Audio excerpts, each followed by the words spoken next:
जो लोग वक्त की नब्ज पर अपनी नज़र रखते हैं वो वक्त की खराबियों से बड़े अच्छे अंदाज से निमट लेते हैं। जो आपकी विल एंड स्किल्स का रिप्रेजेंटेटिव है वो इस वक्त 9th एंगल पर exalted, beneficiary, positive and growing form में ट्रांजिट कर रहा है फॉर 30 डेज। ऐसे पछतावे जो उन्होंने रॉन्ग डिसीजन से ले लिए तो वो अपनी कामयाबियों से उन्हें दबा देते हैं।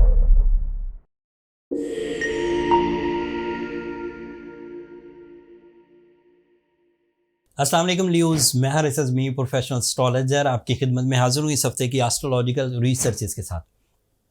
25 मार्च से 31 मार्च तक जो 7 दिन आपके सामने आएंगे, इसमें 80% से भी ज़्यादा ल्यूज़ के लिए पॉजिटिव खबरें, बट कुछ नेगेटिविटीज़ भी हैं जिन पर आपकी नज़र ज़रूर होनी चाहिए। जो लोग वक्त की नब्ज़ पर अपनी नज़र रखते हैं वो वक्त की खराबियों से बड़े अच्छे अंदाज से निमट लेते हैं, बच जाते हैं खराबियों से।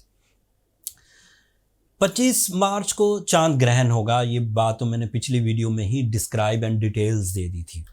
ग्रहण के कोई ज़्यादा असरात नहीं होंगे, लेकिन कुछ सेंसिटिव ल्यूज़ उससे प्रॉब्लम में जा सकते हैं, कुछ नुकसान उठा सकते हैं। वो तफसील एंड पर बयान करूंगा, बट जो पॉजिटिव न्यूज़ हैं वो इतनी ज़्यादा हैं कि मुझे लगता है कि वो नुकसान आपके लिए ज़्यादा ट्रबल मेक नहीं करेंगे।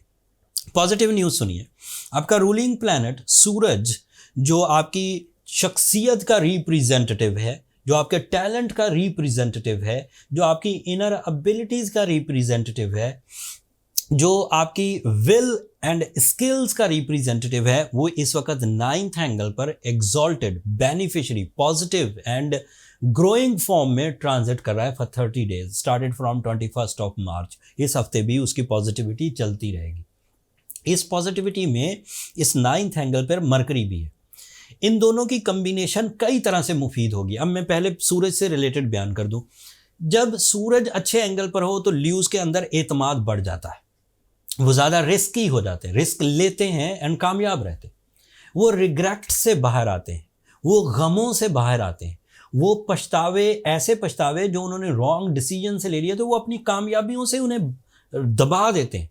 ऐसा नहीं कि पछतावा ख़त्म हो गया, हम भूल गए, भूलेंगे नहीं, याद रहेगा वो पछतावा, लेकिन कामयाबी इतनी मिल चुकी होगी कि वो पछतावा दब जाएगा, वो रिग्रेट दब जाएगा।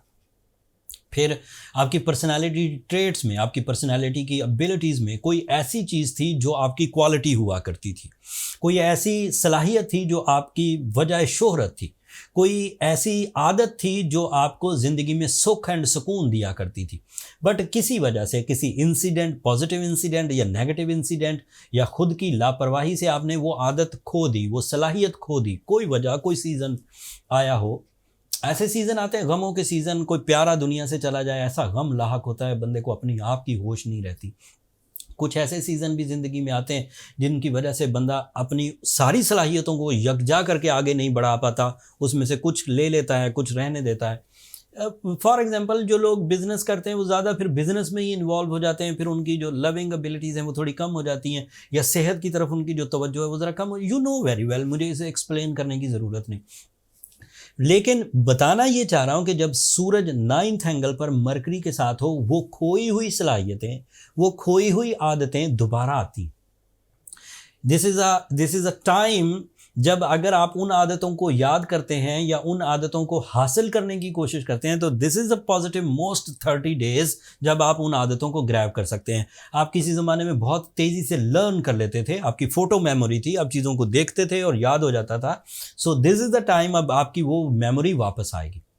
आपकी कम्युनिकेशन स्किल, ब्रेवरी, आपकी मैजिकल कम्युनिकेशन, जब आप सामने वाले को कुछ ही जुमलों में कायल कर लेते थे, आपकी टीचिंग स्किल्स, जब आप सामने वाले को कुछ एग्जाम्पल्स देकर ही उसकी जहनी सेटिस्फेक्शन करा देते थे। So this is the time rules जब वो सेक्टर्स दोबारा वापस, दिस इज़ नेचुरल। आप ये विटामिन खाकर, आप वर्जिशें करके ये कवर नहीं कर सकते। This is natural flow. जब ज़िंदगी में नेचर में इनर एबिलिटीज़ में चेंज आने का टाइम होता है, this is the time, and this is on the behalf of my experiences and this is astrological rules. Mercury and Sun के इतने क्लोज हो जाने से आपकी जो हायर एजुकेशनल एक्टिविटीज़ हैं वो भी बढ़ जाएंगी। Mercury is also representative of your second angle. इन दिनों कोई बिजनेस आइडिया आए तो उसे इग्नोर मत करिए ल्यूज़। इन दिनों को टीम वर्क करना पड़े उसे इग्नोर मत करिए। इन दिनों किसी का प्रपोजल आपकी तरफ बिजनेस प्रपोजल आपकी तरफ आए तो उसे इग्नोर मत करिए। इस वक्त एक से ज़्यादा काम करने की अगर कोई गुंजाइश पैदा हो तो ज़रूर करिए। इस वक्त अगर अपने सलाहियतों से जो काम कर रहे हैं, जिस्मानी सलाहियतों से प्रॉफिटेबल है वो करिए। सर्विसेज अगर दे सके तो भी करिए। You are best in the services at the moment. Services means जो सिर्फ आपने अपने प्लान्स देने हैं, लोगों को उनकी गलतियां बतानी है, उस टाइप की चीज़ें, मोटिवेशन टाइप या IT side some sort of. आपके लिए वीनस और मार्स और सैटर्न, ये 3 प्लैनेट्स इस वक्त आपके 8th एंगल पर हैं। मार्स का 8th एंगल पर होना, वीनस का 8th एंगल पर होना डाइजेस्टिबल है and it is okay, but आपको अपने रिलेशनशिप की केयर करना पड़ेगी। Financially you are so smooth, मैंने वो पॉजिटिव बयान किया। अब जो नेगेटिव साइड है वो बयान करता हूँ। सैटर्न 8th एंगल पर हो तो एस्ट्रोलॉजिकल रूल्स के मुताबिक एक लफ्ज़ हमारी फील्ड में यूज़ होता है ढैया। ढैया means 2.5 year in negative form. 2.5 year in negative form का मतलब ये है कि ये 2026 तक चलेंगे। ये 2023 में आया था, 2025 तक शायद चलेगा। तो it is creating some type of litigations, some type of insults, some type of liabilities, some type of physical problems, लेकिन इसे मैनेज किया जा सकता है बहुत आराम से। इफ़ यू गो विद सूरह Shams 5 times in a day, specially in Ramzan, तो 5 से भी ज़्यादा पढ़िए। एंड साथ में बीइंग अ ल्यू, ब्लू सफ़ायर पहनना आपके लिए इंतहाई मौजू रहेगा। एक ऐसा स्टोन जिसकी केमिस्ट्री सैटर्न की नेगेटिविटी को न सिर्फ रिपेल कर सकती है बल्कि रिपेयरिंग में भी मदद देगी। आपकी सलाहियतें नेचुरल सक्सेस मोमेंटम पर ही रहेंगी। आपको सैटर्न रेजिस्ट नहीं कर पाएगा and you will be okay इंशाल्लाह। स्टोन बाय करने में 2 एहतियातें बरतनी है। एक तो उसकी पोटेंसी वेट 8 से 10 कैरेट हो। अगर बहुत अच्छी क्वालिटी का जैसे श्रीलंकन ब्लू सफ़ायर हो तो वो 4 कैरेट भी पहना जा सकता है। दूसरा, आपको नेचुरल स्टोन बाय करना है। सिंथेटिक स्टोन्स या ग्लास इन फिनिश या कलर इन्हेंस्ड, ये स्टोन ट्रीटमेंट के काम नहीं आते, ये फैशन के काम आते हैं।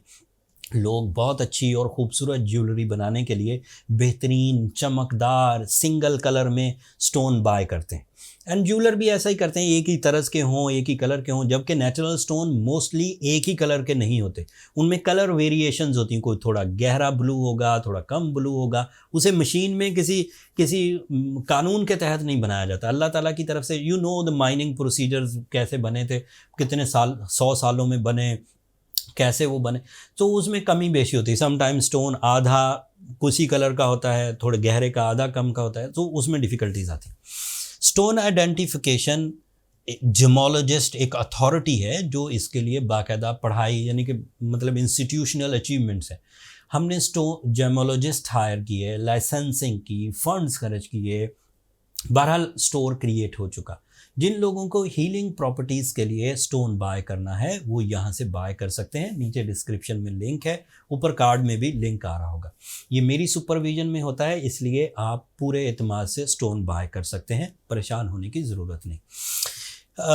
स्टोन की वैरायटी ब्लू सफ़ायर की हमने कश्मीर से अरेंज की है, साउथ अफ्रीका से अरेंज की है। श्रीलंकन ब्लू सफ़ायर्स भी अवेलेबल हैं, but that is premium quality, so expensive. That's all from my end ल्यूज़। अब अपना रमज़ान की इबादतों की तरफ तवज्जो दीजिए, अपनी दुआओं में मुझे और मेरी टीम को भी ज़रूर याद रखिएगा। आने वाले हफ्तों में जो भी एस्ट्रोलॉजिकल इवेंट्स, जो मूवमेंट्स, जो पॉजिटिविटीज़ आएंगी, सब बयान करूँगा।